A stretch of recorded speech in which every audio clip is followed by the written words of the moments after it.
Even though it might, under a certain angle, in a certain kind of lighting, look alive, a dead body that is recently deceased is not alive. It's false that the appearance isn't what's real. It might look like one being, it might look like one organism, but it's not. It's just kind of a temporary unity. It's just a matter of time until that body decomposes and falls apart into its constituent pieces. Similarly, like a block of iron maybe it looks like it has a kind of unity, but it's not a living thing. It's dead. And St. Paul describes the body of the church as neither of these things. It's not a dead thing. The church is a living body. But one of the things that defines what it is to be a living thing is that it's made of different parts. A block of iron is just iron. It's not alive because it's just kind of one thing. What it is for something to be alive is that it's made of different things, all of them working together. And I think maybe the civilization that we find ourselves in, the community that we find ourselves in, might be dying. I think we might be living in a dead or dying culture. We're watching, I don't know, anybody who's even turned on the news for a second is seeing it's decomposing. We're falling apart. The things that are holding us together are breaking, and we're beginning to attack each other. And one of the reasons for this is that there's segments of the population that think that for there to be unity, it means everybody has to be the same as me. So either we're a block of iron or we're a dead body that's falling apart. And for there to really be life is a different thing that we're not really attentive to anymore. We're not caring about anymore. We don't have it anymore.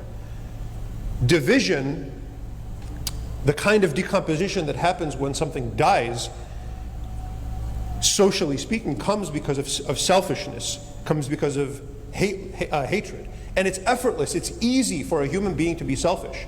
And what we're not remembering right now is that when we're pointing the finger at everybody else and blaming everybody else, don't forget, we're human beings too. And our own selfishness, whatever that might mean, our own hatred, our own narcissism is one of the things that contributes to a society falling apart. It's not just one kind that does that. Unity means there are many parts that are different, but they all work to one goal. Both of those are necessary for there to be unity within a people, within a community. And certainly there are natural communities. Certainly there are families. That's something that's by nature. Certainly even cities, even countries are something that are there by nature. They were around way before the church, and they're around in places where the church is non-existent or just sort of marginal. So I'm not saying that only the Holy Spirit of God can tie people together. Life exists within a community or otherwise because of God's creation. But only God can bring a dead thing back to life. Only the Holy Spirit can do that. And only the Holy Spirit can take a community that is beginning to die and decay and bring life back into it. Now, what am I saying? Does that mean that for America or for the world to revive and come back to life, everyone has to become Catholic? I mean, that wouldn't hurt. That'd be great. That'd be great. But we can't immediately affect that. That is part of our job, though, to preach the good news of God. But that's not a prerequisite. The countries have existed that didn't share the same religion. What it means is that conversion has to be a real thing for us who are in the church. Jesus uses the example of leaven. It just takes a little bit of leaven, a little bit of yeast for the entire, for all of the dough to be leavened. That is the job of the church. It's not that the entire community has to become leaven. It's not that the whole country has to become the church.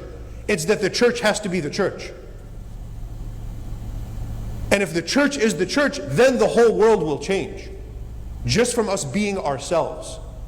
How does that work? Well, if we reflect the kind of love that God's Spirit gives us on Pentecost, if we live that, instead of pointing the finger at everybody else as if it's everybody else's job to reflect the Spirit of God and God's love except for ours, we get to be mean. No, if we do our job as a church, if we reflect the incarnation of Jesus Christ and the Holy Spirit that He gave us, that we reflect on today, then the whole world will change. Because then we are bringing God's life into a dead thing. And only God's life, nothing else. No amount of effort on just from a merely human thing can bring a dead thing back to life.